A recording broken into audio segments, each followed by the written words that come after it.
নমস্কার, বাংলার প্রাইম টাইমের আরেকটা এপিসোডে আমি ময়ূক রঞ্জন ঘোষ চলে এসেছি। আজকে যিনি আমার অতিথি, বলা যায় যার সাথে আড্ডা মারবো, ক্যামেরাগুলো রয়েছে, ক্যামেরা রোলও হচ্ছে, কিন্তু আমরা যার সাথে ক্যামেরা নেই এমনটা ভেবে আড্ডা মারবো, তার পড়াশোনা স্কুল জীবন কাটে পন্ডিচেরিতে, পুদুচেরি এখনকার, এবং তারপর যাদবপুর বিশ্ববিদ্যালয়। তার বিভিন্ন সর্বভারতীয় ক্ষেত্রে কাজ কর্ম সেগুলো মানুষ দেখেছে, কিন্তু এই মুহূর্তে তিনি বিজেপি করেন, বিজেপির খুব গুরুত্বপূর্ণ পদেও রয়েছেন, এবং তার পাশাপাশি রয়েছেন শ্যামাপ্রসাদ মুখার্জি রিসার্চ ফাউন্ডেশনের ডিরেক্টর হিসেবে।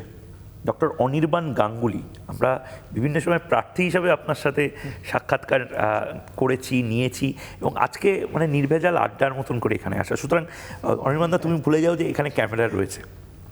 কেমন আছো? প্রথমত সাধারণত অতিথিদের এটা বলেই আমাকে শুরু করতে হয় যে এই সময়টা খুব ইন্টারেস্টিং, এবং এই সময় যতই আমরা আড্ডা মারার কথা বলি না কেন, পলিটিক্স চলে আসবেই। কি বুঝছো, বাংলায় কিছু কি হবে না সেই এক জগদ্দল পাথরই? খুব স্ট্রং একটা আন্ডার কারেন্ট রয়েছে বাংলায়, এবং মানুষ মুখিয়ে রয়েছে আসল পরিবর্তনের জন্য।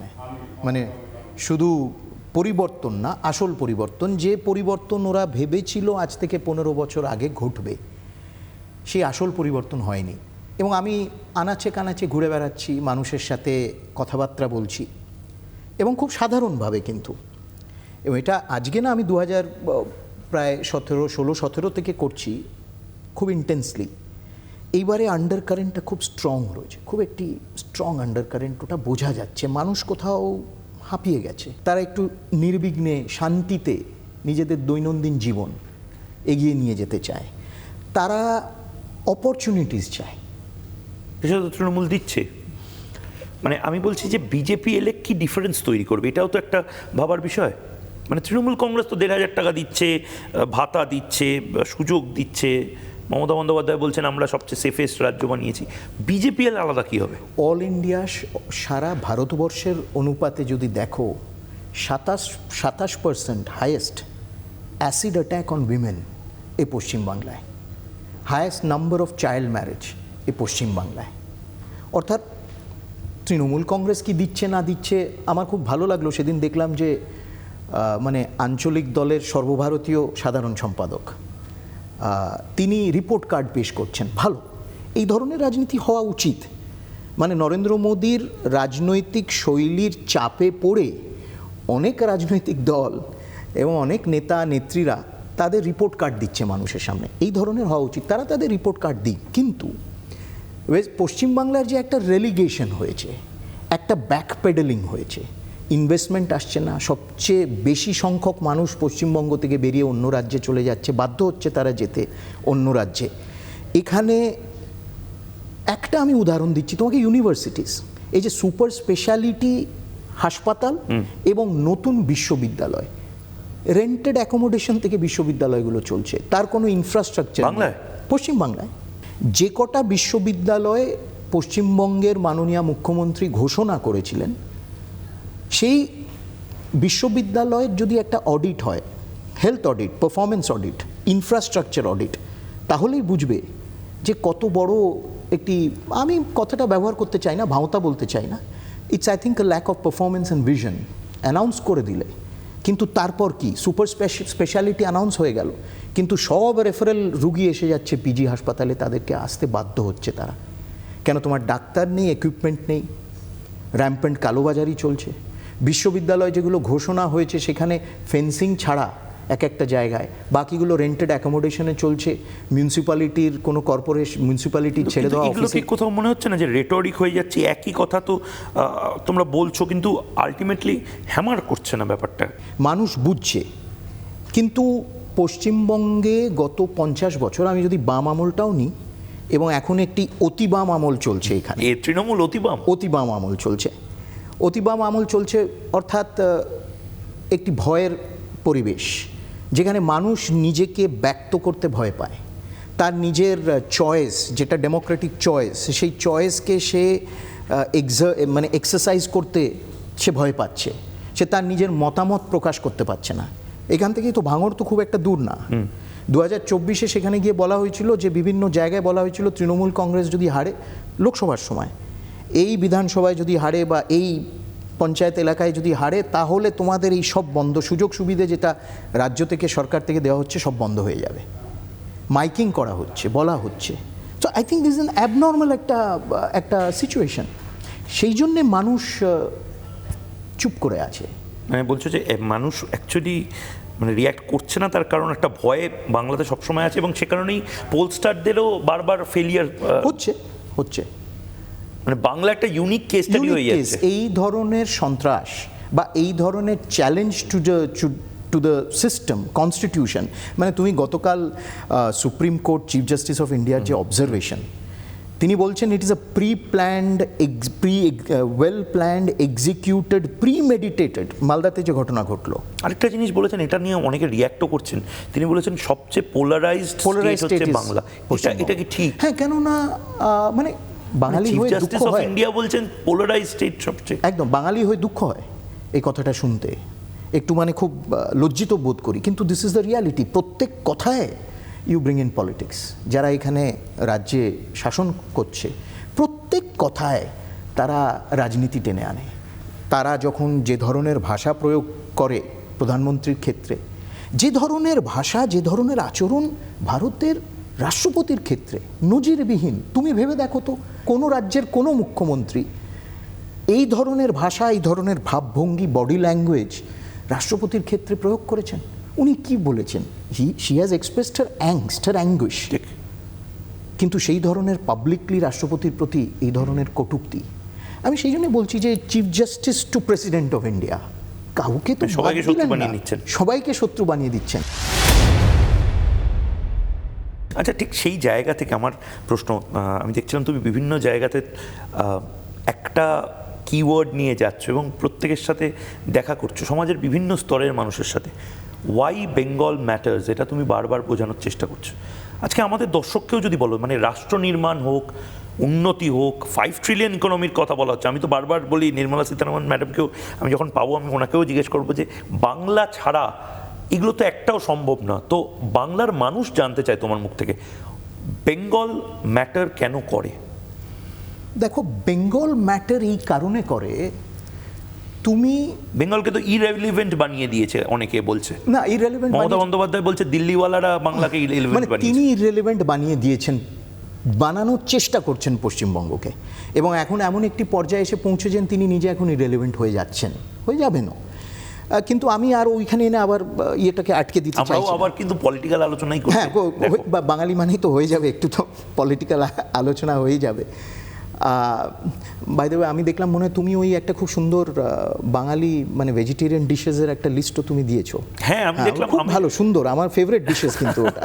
যদিও কষা মাংস একেবারে কবজি ডুবিয়ে খাই, যেটা মানে যাকে বলা হয় কবজি ডুবিয়ে খাওয়া। তৃণমূল তো এটাও বলছে যে মাছে ভাতে বাঙালিকে নন ভেজিটেরিয়ান থেকে ভেজিটেরিয়ান বানানো হচ্ছে। ইলিশ আসে তো গুজরাট থেকে, এখানে যখন ইলিশের ক্রাইসিস হলো গুজরাট থেকে তো ইলিশ এলো, বন্ধ হয়নি তো, গুজরাটিরা তো বলেনি ইলিশ। এবং আবার সেই গুজরাটিদের কাছেই ভবানীপুরে উনি যাচ্ছেন ভোট ভিক্ষা চাইতে, এই কথাগুলো। এবং বিজেপি রুল স্টেট যেগুলো, সেখানে সবচেয়ে বেশি মাছের উৎপাদন হয়। এবং আমরা তো দিল্লি কলকাতা করি, সিআর পার্ক, চিত্তরঞ্জন পার্কের মার্কেট 2, মার্কেট 1-এ গেলেই দেখবেন। আচ্ছা, ওখানে কি দিল্লিতে কি বাংলা বললে বারণ করা হয়? বাংলা বলতে বা মাছ খেলে আমি তো দেখিনি, খাটো চোখে দেখা হয়? আমি তো দেখিনি, অন্তত আমি জানি না। মানে তৃণমূল কংগ্রেস এই ন্যারেটিভগুলো আনছে, মানুষকে বুঝিয়েও ফেলছে মাঝে মধ্যে। আমার মনে হয় এইবার আর মানুষ বুঝছে না, এইবার মানুষ খাচ্ছে না, because they have seen through it. আমরা না, এরা কি ভাবে, এরা মানুষকে দে টেক ফর গ্রান্টেড, ভাবে যে ওই একটা ন্যারেটিভ শুরু করে দিলেই মানুষ ওটাকে খাবে। আমি বলি যে যদি বিজেপি অবাঙালি, তাহলে বিজেপি যদি বাংলা বিরোধী বা বাঙালি বিরোধী, তাহলে কোন পার্টি বাংলা ফরে বলবে যে আমাদের উৎস, আমাদের খুঁটি বাঁধা ডক্টর শ্যামাপ্রসাদ মুখোপাধ্যায়? কিন্তু বাংলার গ্রামে গ্রামে শ্যামাপ্রসাদ মুখার্জির এখনও তো মানে যে হাইপটা হওয়া উচিত সেটা হয়নি। 34 বছর বামেদের অবদান। কারণটা কি? শ্যামাপ্রসাদ মুখার্জিকে বামেরা ঘৃণা করতো, মানে কারণটা কি? জানো, ইটস না আইরনি। ধরো, তোমার আইন পরিষদের ভেতর ভোটাভুটি যখন হলো 20 জুন 1947 সালে, যখন বাংলা ভাগ হলো, তখন ভোটাভুটির সময় কমরেড জ্যোতি বসু এবং যারা ছিলেন তারা বাংলা ভাগের পক্ষে ভোট দিলেন। কিন্তু ওই আইন পরিষদের বাইরে এসে বললেন বাংলা ভাগ করলো কে, শ্যামাপ্রসাদ আবার কে।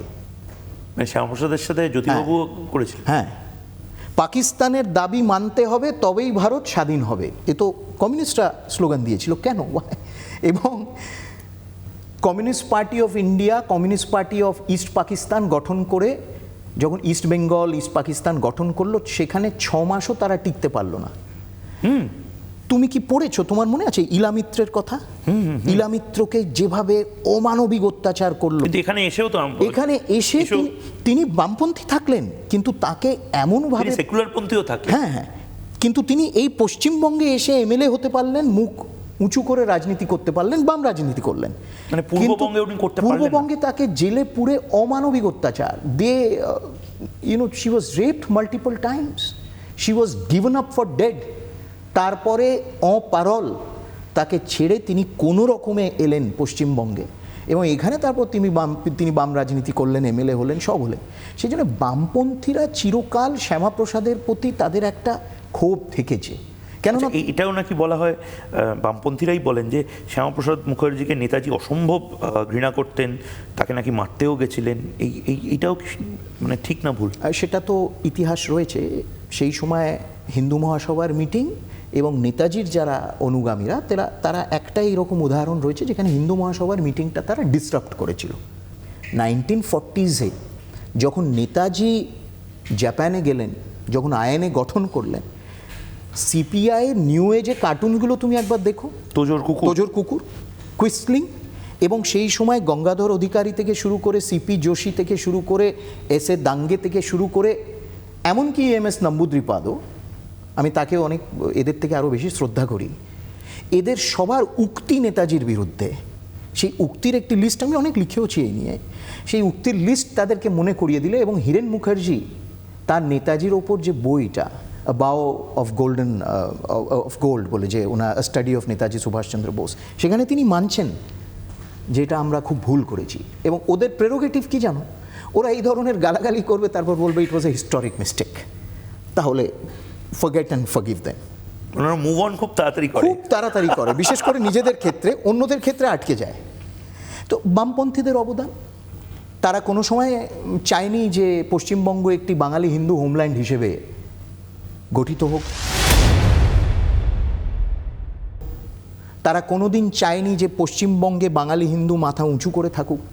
কিন্তু তাদের প্রথম সারির সব নেতারা কিন্তু ওপার থেকে, তুমি প্রশান্ত সুর থেকে ভূপেশ গুপ্ত, কমরেড জ্যোতি বসু থেকে শুরু করে স্নেহাংশু আচার্য, সবাই তো ওপার থেকে, সবাই তো রিয়ালিটিটা জানে। ওখানে বাংলাদেশের প্রধানমন্ত্রী কেন জ্যোতি বসু হতে পারলেন না, বা স্নেহাংশু আচার্য ওখানকার চিফ মিনিস্টার অ্যাবসলিউটলি হতে পারলেন না? কোনোদিন না। এপারে আসতে হলো এবং এপারেই হতে পারলেন কেননা শ্যামাপ্রসাদ একটি পশ্চিমবঙ্গ গঠন করে গেছিলেন যেখানে বাঙালি হিন্দু মাথা উঁচু করে সংখ্যাগরিষ্ঠতা নিয়ে থাকবে ভারতের অভিন্ন অঙ্গ হয়ে। এখানে শ্যামাপ্রসাদ করে গেছিলেন বলেই বসু, ব্যানার্জি, রায়, ঘোষ এখানে মন্ত্রী হতে পারছেন। আচ্ছা, আমাকে একটা কথা বলুন, এই যে হোমল্যান্ড বলা হয়, সত্যিই কি হোমল্যান্ড বলে খাতায় কলমে কি কোথাও আছে যে ইটস অ্যান হোমল্যান্ড? মানে না, ইউ সি ইট ইজ বামপন্থীরা কিন্তু আবার বলে যে কোথায় লেখা আছে হোমল্যান্ড তো নয় এটা। It is a sentiment. তুমি যদি তারকেশ্বরে মার্চ 1947 সালে হিন্দু মহাসভার প্রাদেশিক সম্মেলন যেটা হলো, যেখানে এন.সি. চ্যাটার্জি, সোমনাথবাবুর বাবা, ইলাস্ট্রিয়াস পিতৃদেব, তিনি অধ্যক্ষ, শ্যামাপ্রসাদ মুখার্জি, এবং সেখানে যখন প্রথম রেজলিউশন পাস হলো যে কেন পশ্চিমবঙ্গ গঠন করতে হবে, কেন বাংলাকে ভাগ করতে হবে, প্রথমে কিন্তু বাংলা ভাগ তারা চায়নি, কিন্তু বামপন্থীদের অভিসন্ধি ছিল, এবং যেটা নীতিশ সেনগুপ্ত তো কোনোদিন আরএসএস বিজেপি করেননি, ইনফ্যাক্ট একসময় তৃণমূল কংগ্রেস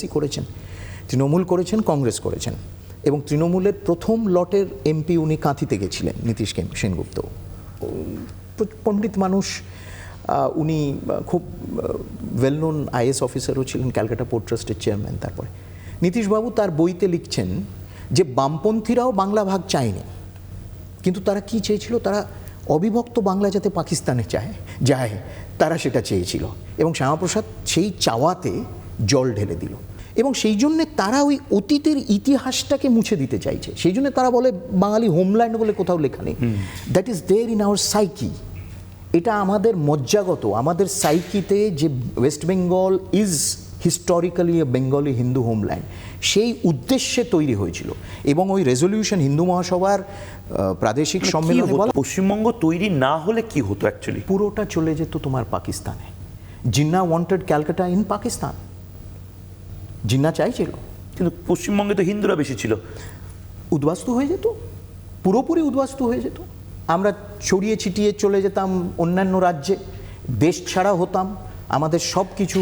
এবং এটা কি তুমি ঠিক আমি যে কলকাতায় বসে পশ্চিমবঙ্গে থাকতাম? মুসলিম লীগের জন্ম, মানে একটা বড় সংখ্যক মুসলিম লীগের সাপোর্ট প্রথম এসেছিল এই পশ্চিমবঙ্গের মাটিতে? পশ্চিমবঙ্গ এবং হার্টল্যান্ড থেকে উত্তরপ্রদেশ। এবং পশ্চিমবঙ্গে যারা মুসলিম লীগ করেছে, এক্সেপ্ট আকরামুল খান বলে একজন, তিনি ছিলেন বাঙালি মুসলমান লিডার। তিনি একেবারে স্বদেশী যুগে প্রচণ্ডভাবে বন্দে মাতরমের ভক্ত ছিলেন। পরবর্তীকালে তিনি হয়ে গেলেন মুসলিম লীগ। ওই আকরামুল খান ছাড়া বাকি সবাই মুসলিম লীগ যারা পশ্চিমবঙ্গে করতো তারা উর্দুভাষী ছিল।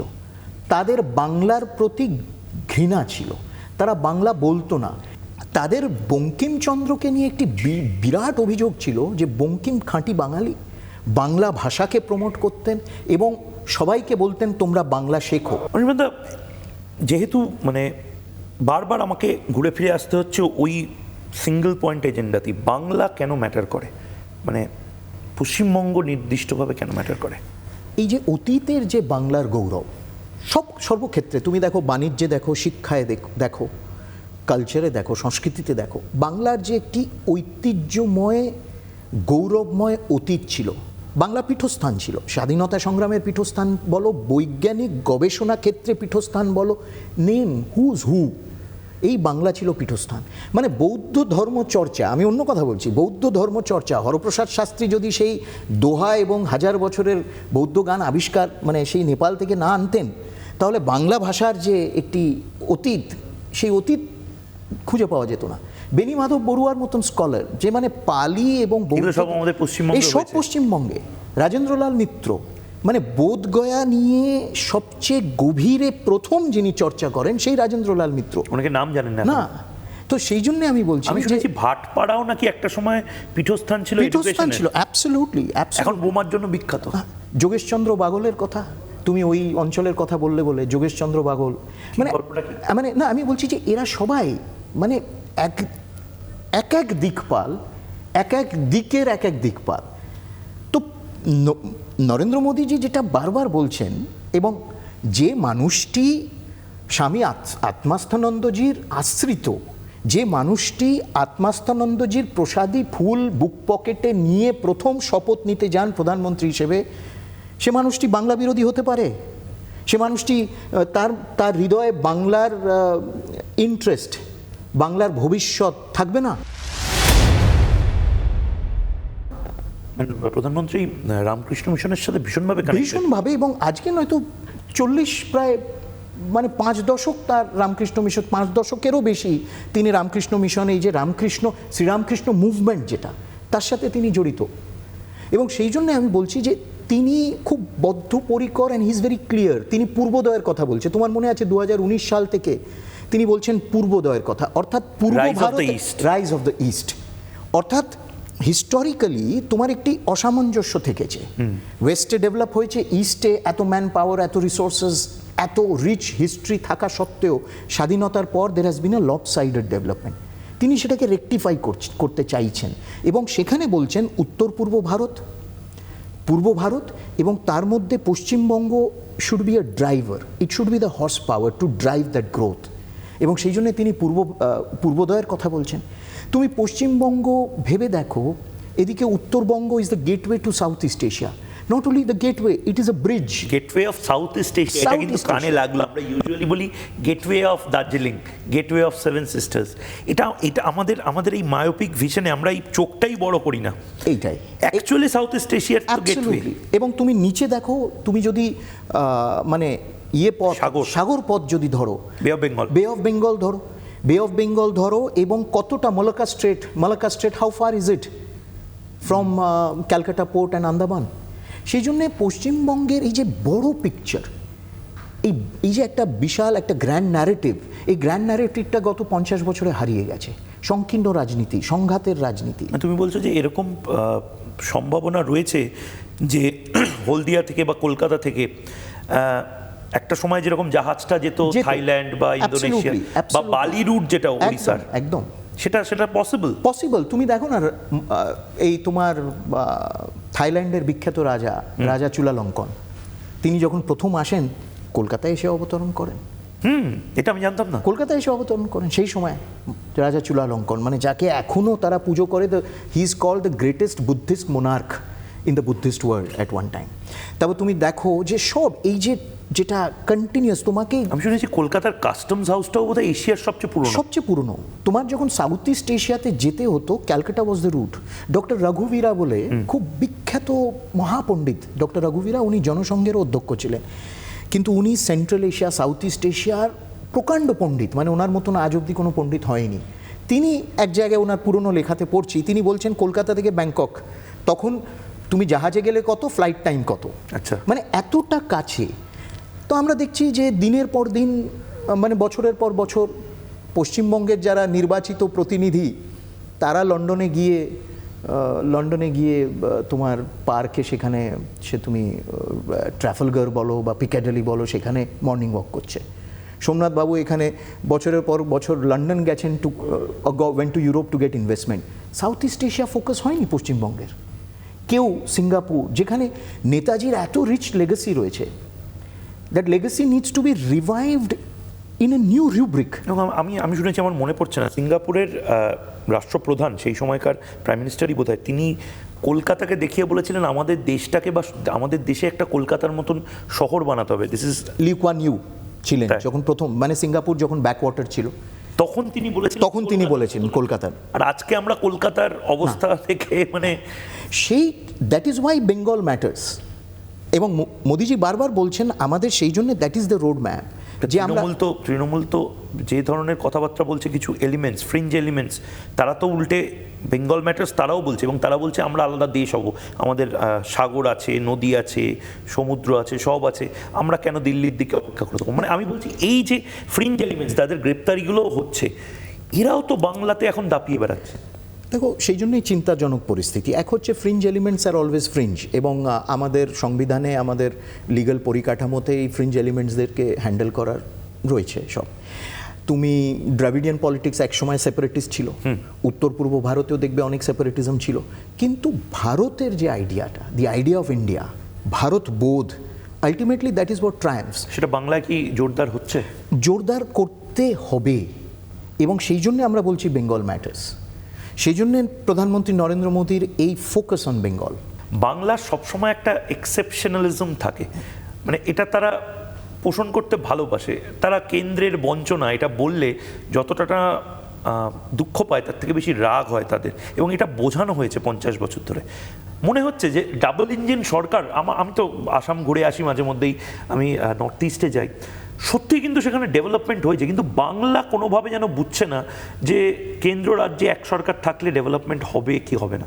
এক্সেপশনালিজমের জন্য এটা আমার মনে হয় যে it's a misplaced exceptionalism. Okay, আমিও মনে করি we are Bengal and Bengalis are exceptional. একটা রেবেল ইনস্টিংক্ট আছে, there is always that feeling. এবং ওই রেবেল যে ইনস্টিংক্টটা তুমি যদি ইতিহাসে দেখো, that rebel instinct was always for the greater good of India. এবং শ্যামাপ্রসাদ মুখার্জি রিজিওনাল অ্যাসপিরেশন এবং ন্যাশনাল ডেভেলপমেন্ট, এর মধ্যে তার জীবনে, তার কিন্তু পাবলিক লাইফে কোনোদিন সংঘাত ছিল না। হি ওয়াজ এ কুইন্টিসেন্সিয়াল বেঙ্গলি ভদ্রলোক। মানে শ্যামাপ্রসাদ বাবু যদি বাঙালি না, তাহলে কে বাঙালি? আমি এই প্রশ্নটা হিউজ। মানে আশুতোষ মুখার্জির দ্বারা কে উপকৃত হননি, মানে আধুনিক বাংলার ইতিহাসে কারা কারা উপকৃত হয়নি, if you make a list, সবাই সেই লিস্টের মধ্যে। এখন ভুলে গেছে মানুষ। তাই আমি বলছি যে, কিন্তু তোমার মনে আছে যদি মানুষকে মনে করানোর জন্য? হ্যাঁ, আমি তো বলবো, একটাই উদাহরণ দিচ্ছি। আমি ওই এখন নীতিশবাবুর ওই ডক্টর বিধান রায়ের জীবনী পড়ছি। স্ট্রেঞ্জ যে ডক্টর বিসি রায়ের একটা স্ট্যান্ডার্ড বায়োগ্রাফি কোনো বাঙালি লেখেনি। হ্যাঁ, এক্সেপ্ট নীতিশবাবুর যেটা তিনি ইংরেজিতে লিখেছিলেন, তার অনুবাদ সুখরঞ্জন বাবু করেছিলেন, Sukhranjan Sengupta, the legendary journalist. তো সেখানে তুমি দেখবে যে বিধান রায়ের জীবনের যে মেন যে, মানে যে প্রধান টার্নিং পয়েন্ট এসছে, সেখানে স্যার আশুতোষ মুখার্জির বিশাল অবদান ছিল। বিধান রায়কে পরিষদীয় রাজনীতিতে উদ্বুদ্ধ করে সেখানে তাকে এগিয়ে দেওয়া, আশুতোষ মুখার্জি বিশাল ভূমিকা পালন করেছিলেন। সুরেন্দ্রনাথ ব্যানার্জিকে যে বিধান রায় হারালেন প্রথম, তারপরে বিধান রায়ের এই যে কারমাইকেল কলেজে আসা এবং সেই কারমাইকেলকে একটা প্রধান চিকিৎসা বিজ্ঞানের পীঠস্থান হিসেবে যে বিধান রায় তারপর ডেভেলপ করলেন, that was because of Ashutosh Mukherjee. Benimadhab Barua, the first Buddhist, Indian Buddhist to get A PhD from London, Ashutosh Mukherjee পাঠিয়েছিলেন। এবং সেই সময় কৃপাশরণ মহাস্তবীর আশুতোষ মুখার্জিকে অনুরোধ করলেন। তো বেনিমাধব বড়ুয়া প্রথম বড়ুয়া সমাজের একেবারে তো ছোট মার্জিনালাইজড কমিউনিটি, তাকে পাঠানো হলো লন্ডনে। তিনি সেখান থেকে বৌদ্ধ ধর্ম চর্চার উপর পিএইচডি করে এসে he became one of the leading scholar of Buddhism and Pali in modern India, Ashutosh Mukherjee. এরকম আমি অনেক উদাহরণ তোমায় দিতে পারি। তোমার কি মনে হয় যে মানে শ্যামাপ্রসাদ মুখার্জির মৃত্যুতে কোনো কনস্পিরেসি ছিল? অবশ্যই ছিল, অবশ্যই ছিল। না হলে একজন তাকে যেতে দেওয়া হলো কোথায়? এটা গল্পটা যদি একটু বলো, মানে কি করে ওনার লাস্ট এই পার্টটা এলো কোথা থেকে? দেখো, কাশ্মীরটা তখন খুব মানে শ্যামাপ্রসাদ গরম হয়ে গেছে প্রচণ্ডভাবে। শ্যামাপ্রসাদ বাবুর একটাই যেটা মূল, যদি আমরা যাই, কেন আমাদের যারা রাজনৈতিক বিরোধী তারা সব বুঝেও এর বিরোধিতা করে বা তারা একটা মানে বিকৃত ন্যারেটিভ ডিশ আউট করার চেষ্টা করে। শ্যামাপ্রসাদ বাবুর যেটা পরিষ্কার দাবি ছিল সেটা হচ্ছে যে ভারতের সংবিধান এখন গঠিত হয়েছে, এই সংবিধান we have given it to ourselves. এই সংবিধান যে অধিকার সবাইকে দেয় সেই সমান অধিকার কেন জম্মু কাশ্মীরের মানুষ পাবে না? এবং তিনি দীর্ঘ পত্রালাপ করেছিলেন কিন্তু শেখ আবদুল্লাহ এবং নেহেরুর সাথে, এবং সেই দীর্ঘ পত্রালাপ তুমি যদি পড়ে দেখো, আমি তোমায় দেবো বইটা, আমরা সেই পত্রালাপের কম্পাইলেশনও করেছি। সেখানে তিনি বারবার বলছেন যে স্বাধীন ভারতবর্ষের তো একটা সংবিধান রয়েছে, তো সেই সংবিধান তো আমরা তৈরি করেছি, এই সংবিধান অধিকার দেয় সাধারণ মানুষকে, তো এই অধিকার থেকে আমরা কেন বঞ্চিত রাখছি জম্মু কাশ্মীরকে, মানুষকে? এবং সেখানে অনেক sizeable section of the Muslim community also want complete integration. পত্রালাপ যখন ব্যর্থ হলো, তিনি তখন বললেন যে আমি গিয়ে দেখতে চাই নিজের পরিস্থিতি সেখানে, কেন সেখানে প্রজা পরিষদের ওরাও তাকে ডাকছিল, আমি খুব সংক্ষেপেই বলছি। এবং তিনি সবাইকে জানিয়ে সেখানে যান। পারমিট তখন দরকার হতো জম্মু কাশ্মীরে যেতে, তুমি একদিন যেও, আমি সেই পাঠানকোটে আমরা এখন একটা বিশাল মেমোরিয়াল তার উদ্দেশ্যে তৈরি করার কাজে আমরা হাত লাগিয়েছি, ঠিক যেই ব্রিজে যেখান থেকে তিনি অ্যারেস্টেড হলেন সেই জায়গা এখনও সেই রকমই রয়েছে। সেখানে তার পারমিট নেই, তাকে প্রথমে বলা হলো যে আপনার পারমিট নেই, আমরা আপনাকে অ্যারেস্ট করতে বাধ্য হব। তিনি বললেন ঠিক আছে, আমি তো ট্রেনে চড়ে, তারপর তিনি গেলেন, দিল্লি থেকে বেরোলেন, আম্বালা গেলেন, জলন্ধর, অমৃতসর ক্রস করে বাটালা বলে একটা জায়গা রয়েছে তোমার পাঠানকোটের কাছে। বাটালাতে ডিসি তখন ওনার কামরায় উঠলেন, এবং উমাপ্রসাদ বাবুর লেখায় কিন্তু রয়েছে, by the way Umaprasad Mukherjee, যাকে এখন আমি জানি না লোকে কত মনে রেখেছে, মানে কিংবদন্তি ব্যক্তিত্ব, যিনি মানে ট্রাভেলগ, বাংলার ট্রাভেলগে তার মতন মনে হয় হিমালয় ভ্রমণ কাহিনী কেউ লেখেনি। এই প্রথম ট্রাভেল ব্লগার বলা যায়, ট্রাভেল ব্লগার প্রথম, আই লাইক ইট, ইয়েস, একদমই তাই। এবং ওনার মণিমহেশ সাহিত্য একাডেমি সেই সময় পেয়েছিল। ঠিক, উমাপ্রসাদ বাবুর ওই মণিমহেশে লিখছেন উনি যে ওই ডিসি উঠে শ্যামাপ্রসাদ বাবু তাকিয়ে বললেন যে আচ্ছা আপনি মুঝে অ্যারেস্ট করনে কে লিয়ে আপ আয়ে? তো উনি বললেন যে না, আমাদের ইনস্ট্রাকশন হচ্ছে আপনাকে যেতে দেওয়া। আচ্ছা, তো শ্যামাপ্রসাদ বাবু খুব খুশি, ঠিক আছে ভালো। ওনাকে যেতে দিয়ে উনি ট্রেন থেকে নেবে, তারপরে পাঠানকোট স্টেশন থেকে মানে প্রসেশনে গেলেন, গিয়ে যখন ব্রিজের মাঝখানে এলেন, ওপারটা জেএনকে, এপারটা হচ্ছে পাঞ্জাব, উনি যেই ব্রিজ পেরোলেন, Jammu and Kashmir police arrested him, saying that আপনার কাছে পারমিট নেই বলে আমরা আপনাকে অ্যারেস্ট করছি। তার মানে এটা কনস্পিরেসি, তুমি বলবে না কনস্পিরেসি?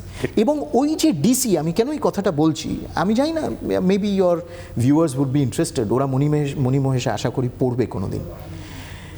ওই ডিসির সাথে উমাপ্রসাদ বাবুর বহু বছর পর এই হিমালয় ভ্রমণে একদিন দেখা হলো। তিনি জিজ্ঞেস করলেন একদিন ওনাকে দেখে, যখন দেখা হলো, আপনাকে একটা কথা জিজ্ঞেস করব? তো উমাপ্রসাদ বাবু বললেন হ্যাঁ বলুন। আপনি ডক্টর মুখার্জির কে হন? উনি একটু অপ্রস্তুতে পড়ে গেলেন, সাধারণত এইসব উনি ডিসকাস করতেন না। বললেন আমি ওনার ছোট ভাই। বলে তখন তিনি তার এই মনের যে দুঃখ ক্ষোভ প্রায় 15 বছর ধরে তিনি বয়ে অ্যাডমিট করেছিলেন, ওটা conspiracy অ্যাডমিট ছিল। করেছিলেন, বলছেন যে আমাদের ইনস্ট্রাকশন ছিল to let him go and yet we knew যে তিনি যেই ওপারে যাবেন ওনাকে অ্যারেস্ট করা হবেন। এই পাথর আমি 15 বছর ধরে আমার হৃদয়ে আমি বয়ে বেরিয়েছি, আজকে আপনার সামনে আমি এই কথাটা বললাম। আমার গায়ে কাঁটা দিচ্ছে, উমাপ্রসাদ বাবু এই কথা লিখেছে, আমার সত্যি পড়ে তখন চোখে জল এসে গেছিল। তো Shyamaprasad definitely it was a conspiracy. তুমি ভেবে দেখো 40 দিন নেহেরু সরকার, শেখ আবদুল্লাহ সরকার আটক রাখলো একজন অঘোষিত leader of opposition, former union minister, cabinet minister ছিলেন, member of the VIP Lok Sabha, treatment. No VIP treatment. তুমি যদি তার ডিসক্রিপশন দেখো, শ্যামাপ্রসাদের মৃত্যু রহস্য ডায়েরি, যে উমাপ্রসাদ বাবুর যে বই, যেটা খুব বিখ্যাত, মিত্র ঘোষ থেকে অনেক বছর রিপ্রিন্ট হচ্ছে, এখনও হচ্ছে, ওই বইটা পড়লেই তুমি বুঝবে যে কী ধরনের কনস্পিরেসি। অনির্বাণদা, শ্যামাপ্রসাদ মুখার্জি মানে তাকে নিয়ে গল্প এটা চলতেই থাকবে, কিন্তু তার পাশাপাশি আরেকজনকে নিয়ে কথা বলতেই হবে, প্রধানমন্ত্রী নরেন্দ্র মোদী। তিনি বাঙালি নন, কিন্তু বাংলায় তার প্রভাব, বাংলায় তার জনপ্রিয়তা আনইম্যাজিনেবল। মানে সোশ্যাল মিডিয়াতে ওনাকে নিয়ে একটা পোস্ট দেওয়া হলে বা কন্টেন্ট ক্রিয়েট হলে মিলিয়ন্সে ভিউজ হয়। বাচ্চারা এখনও, একটা 75 বছর বয়সী একজন ভদ্রলোক, এখনও বাচ্চারা যেভাবে মোদি মোদি মোদি মোদি জ্যাকেট পরে করে, মানে এটা কিন্তু ফ্যাক্ট। এবং এটা কোনো মানে এটা সোশ্যাল মিডিয়ায় বহু কন্টেন্ট ক্রিয়েটার বলেছেন যে এই নরেন্দ্র মোদী ভদ্রলোক যদি সত্যি কন্টেন্ট ক্রিয়েশনে আসতেন তাহলে মানে he knows how to make a narrative. তুমি বহুবার কাজ করেছো, তুমি নিজে ওনাকে নিয়ে লিখেছো, কিরকম ভদ্রলোক? উনি কানেক্ট করেন এবং জেনুইনলি কানেক্ট করেন। এবং আমি যখন সাক্ষাৎকারও নিয়েছি, আমি দেখেছি উনি, হ্যাঁ তুমি নিয়েছি একদম রোড শোর সময়, হ্যাঁ ডিরেক্টলি চোখের দিকে তাকিয়ে উনি টানা বলে যান আর এবং শোনেন খুব ভালো শোনেন। অ্যাবসলিউটলি, মানে তুমি যখন ওনার সাথে কথা বলছো then only you exist for him. ওনার কিন্তু তখন অন্য কোনো ডাইভার্সন নেই। আমি নিজে এটা অনেকবার দেখেছি। তখন বেরিয়ে এসে মনে হয় আচ্ছা উনি সম্পূর্ণ সময় আমার জন্যে ছিলেন। এবং he is an exceptionally good listener, যেটা সাধারণত নেতাদের হয় না খুব একটা। হয় না। তুমি তো জানোই কংগ্রেসের কিছু যুব নেতা কথা বলতে বলতে মোবাইল স্ক্রোল করে কথা বলে, অন্যমনস্ক থাকে, অনেকে এরকম হয়। এক, দুই হলো তুমি দেখবে যে উনি বাংলা সংস্কৃতি চর্চা, বাংলার ইতিহাস নিয়ে এতটাই সবসময় ইনভলভ থাকেন। সেটা কি জেনুইনলি থাকে? জেনুইনলি। কেন তুমি দেখো যে এই যে নেতাজির প্রতি ওনার যে একটা আবেগ, উনি প্রথম মানে প্রধানমন্ত্রী হওয়ার বছর 2 মধ্যেই তিনি নেতাজির এই যে লেগেসি, নেতাজিকে যে রিইনস্টেট করা, তার লেগেসি, তার মূর্তি, তা সেই তোমার মনে আছে আন্দামানে নেতাজি যে ধরনের প্রোগ্রাম উনি করলেন, নেতাজির সেই 75th anniversary of Azad Hind Sarkar, তিনি নেতাজিকে যেভাবে সম্বোধন করেছিলেন, বারে বারে এই যে আবেগ নেতাজিকে নিয়ে। প্রথমবার নেতাজির নামে একটি জাতীয় পুরস্কার অনুষ্ঠিত হলো, নরেন্দ্র মোদী করলেন যখন, ওই ডিজাস্টার ম্যানেজমেন্ট যে পুরস্কার, যারা ওই ধরনের রেজিলিয়েন্স দেখিয়েছে তাদেরকে আমরা নেতাজি পুরস্কারে সম্মানিত করব। তুমি দেখো শান্তিনিকেতন নিয়ে তার যে আবেগ, এই যে হেরিটেজ, ইনট্যাঞ্জিবল হেরিটেজ, শান্তিনিকেতন সারা বিশ্বের, সারা পৃথিবীর যে একটি ঐতিহ্য, সাংস্কৃতিক ঐতিহ্য, this is a true tribute to গুরুদেব। তারপর অন্যদিকে তুমি দুর্গাপুজোর এই যে হেরিটেজ, তুমি দেখো এই যে ইনট্যাঞ্জিবল হেরিটেজ ঘোষণা করা, কিন্তু এটা তো প্রধানমন্ত্রী করেছেন। তুমি বলছো মমতা ব্যানার্জি তো বলে আমি কার্নিভালটাকে এত বড় করেছি। না মানে উনি তো কার্নিভাল করেছেন এবং দুর্গাপুজোকে সবটাই উনি কমোডিফাই করে সবটাকে যেমন ওই কার্নিভালাইজড করেছেন, এবং সেই কার্নিভালের কোনো চেহারা চরিত্র নেই, পার্ডন মি, এবং সেই কার্নিভালের কোনো চেহারা চরিত্র নেই। সেখানে বাঙালিয়ানা বা বাঙালিয়ত্ব কী যে ফুটে ওঠে, অন্তত আমি বুঝি না, আমি হয়তো আমার বোধ শক্তি হয়তো খুব কম। তো এই যে ওনার একটা, এবং তুমি দেখো সেই মনে আছে তিনি গুরুদেবের কথা ইউনাইটেড নেশন জেনারেল অ্যাসেম্বলিতে বলছেন, অ্যাড্রেসে বলছেন, এবং তিনি লাগাতার এই জিনিস করে গেছেন। He is connected to the psyche of Bengal. আমি তোমাকে একটা উদাহরণ দিচ্ছি, 2024-এ আমার যখন প্রচার চলছে, লোকসভার প্রচার করছি, নাকতলাতে প্রচার চলছে, একটি পথসভা হচ্ছে, ওই পথসভা আমি সম্বোধন করছি, একজন খুব বয়স্ক আমাদের একজন পার্টির একজন বয়োজ্যেষ্ঠ মানুষ আমার কাছে এসে কাঁধে পিঠে হাত দিয়ে বলল, অনির্বাণ জানো তুমি এইখানে যে পথসভা হচ্ছে, এখানে মোদিজি পথসভা করে গেছিলেন এত বছর আগে, ওই কাঁধে ব্যাগ নিয়ে, আমরা তখন ওই প্লাস্টিকের চেয়ার, এসে মুষ্টিমেয় লোক, উনি তখন দাঁড়িয়ে ব্যাগ, নাকতলাতে নরেন্দ্র মোদী এসেছিলেন, এটাই তো itself a headline. Yes. So you see লোকে বলতে তার যারা রাজনৈতিক বিরোধী তারা ইচ্ছাকৃতভাবে তাকে ওইভাবে তার সম্বন্ধে যেভাবে কথাবার্তা বলে। হ্যাঁ, নরেন্দ্র মোদী সোনার বাংলা বলতে পারবে না, তিনি হয়তো সোনার বাংলা বলবেন, তা বলে তাকে আমরা কটাক্ষ করব? না, সে তো পুরুলিয়ার বাংলা আর কলকাতার বাংলা, হ্যাঁ, বাঁকুড়ার বাংলা, হ্যাঁ, কৃষ্ণনগরের হ্যাঁ, বাংলা এক নয়। হ্যাঁ, এবং একজন যিনি মাঝে মাঝে কি সরফরাজি কি তামান্না বলে বলে হঠাৎ নেচে ওঠে, তার হিন্দি কি আমরা তো জানি, অ্যাট্রশাস হিন্দি, কিন্তু সেই নিয়ে তো আমরা আর করছি না কেন, হিন্দি তার ন্যাচারাল ভাষা না। কিন্তু উনি কন্টিনিউয়াসলি একটা চেষ্টা, he is connecting with the people, with the psyche. তোমার মনে আছে যে যখন প্রথম তিনি দুর্গাপুজো উদ্বোধন করেন, তিনি বলেছিলেন বাঙালি যেন দুধে ভাতে ফলে, আমি এই কামনা করি, বাংলায় বলেছিলেন, চেষ্টা করেছিলেন। আমার মনে হয় সেই জন্য দের ইজ এ কানেক্ট। তিনি যেখানেই যান পশ্চিমবঙ্গে একটা কানেক্ট, একটা বাঙালি অনুভব করতে পারে যে একজন মানুষ আমাদের জেনুইনলি, তিনি কিন্তু আমাদের উন্নতি, আমাদের ভালো তিনি চান। আমার মনে হয় যে that makes him stand apart. আরেকটাও জিনিস আমি শুনেছি, উনি প্রচণ্ড টেক সেভি এবং সত্যি নিজে মানে বিজনেস এবং ইন্ডাস্ট্রিটা বোঝেন, এবং সেটা গুজরাটে করেছেন, বাংলাতেও যদি অপরচুনিটি দেওয়া হয় সেটা হয়তো করবেন। মানে ওনার ডকুমেন্টেড আছে, উনি আমাকেও বলেছেন, বিভিন্ন ইন্টারভিউতে বলেছেন। তুমি যদি ওনার গুজরাট, উনি আমাকে বলছিলেন যে গুজরাটে নাকি একটা সময় নুন ছাড়া সব আমাদের নিয়ে আসতে হতো, আর এখন মানে নুনটাও আনতে হয় না। সেই জন্য তুমি যদি ওনার গুজরাট ভাইব্রেন্ট সামিটের রেকর্ড দেখো, সে রেকর্ডে তুমি দেখবে উনি শুরু করে গেছিলেন, আজ অবধি সেই গুজরাট ভাইব্রেন্ট গুজরাট সামিট চলছে। প্রত্যেকটা সামিটে ইনভেস্টমেন্ট আসছে, প্রত্যেকটা সামিটে নতুন নতুন প্রজেক্টস, নতুন নতুন প্রকল্প শুরু হচ্ছে, থামেনি। তিনি যে মেকানিজম তৈরি করে গেছিলেন, আজকে প্রধানমন্ত্রী হয়ে তিনি 12 বছর হয়ে গেল, গুজরাট থেকে বেরিয়ে এসছেন 12 বছর, তার আগে 12 বছর ধরে চলছে, অর্থাৎ 20 বছর ধরে ভাইব্রেন্ট গুজরাট সামিট চলছে। এখানে তুমি বেঙ্গল মিনস বিজনেস বলছো, কিন্তু what is that business all about? সেখানে কোনো অ্যাকাউন্টেবিলিটি নেই। তুমি অ্যাকাউন্টেবিলিটি চাইলেই বলবে যে তুমি বাংলা বিরোধী। এবং তোমার মনে আছে যে 2020 জানুয়ারি প্রধানমন্ত্রী রামকৃষ্ণ মিশন বেলুর মঠে গিয়ে এক রাত্রি থেকেছিলেন, এবং সেই সময় আমি জানি যে সেই সময় খুব বাধা দেওয়ার চেষ্টা হয়েছিল যাতে তিনি বেলুর মঠে না যান, এবং বলা হয়েছিল যে মানে ইনডাইরেক্টলি বলা হয়েছিল রাজনৈতিক চাপ, এবং বলা হয়েছিল যে রাস্তা তো খুব সরু বেলুর মঠের, যাবেন কি করে, কিছু যদি কোনো একটা ল অ্যান্ড অর্ডার ইস্যু হয়, অর্থাৎ রাজ্য সরকারের কাজ হচ্ছে সেটাকে মসৃণ করা। কিন্তু সেখান থেকে এলো যে না না, খুব কঠিন জায়গা, যাওয়া সম্ভব, আমরা কিন্তু কিছু গ্যারেন্টি করতে পারবো না।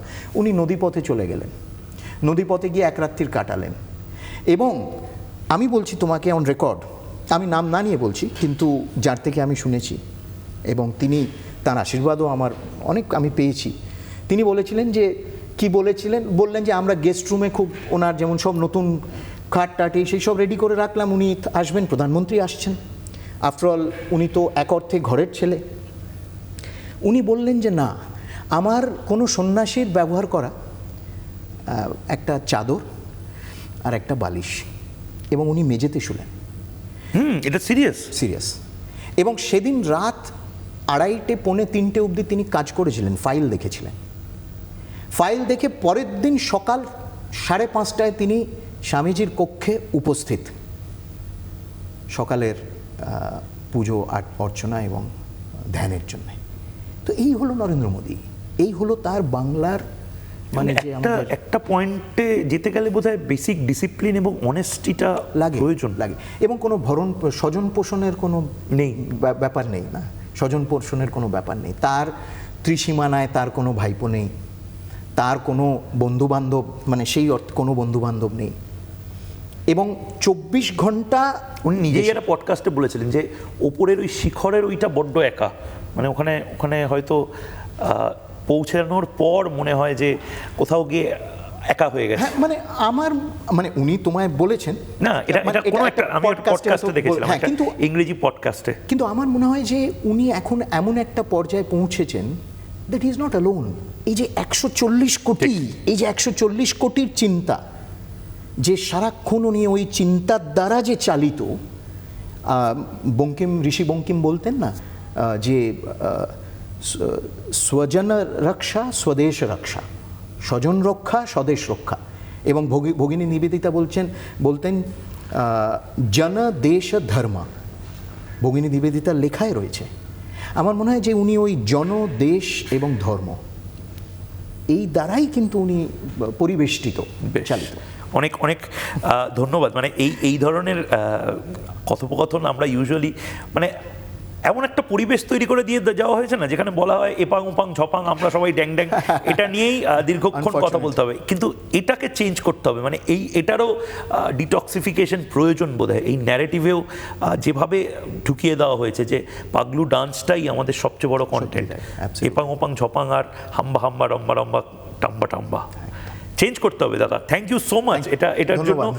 বাংলার প্রাইম টাইম আপাতত এই পর্যন্তই। অন্য সমস্ত খবর দেখার জন্য চোখ থাক রিপাবলিক বাংলায়। কথা হবে চোখে চোখ রেখে। ধন্যবাদ।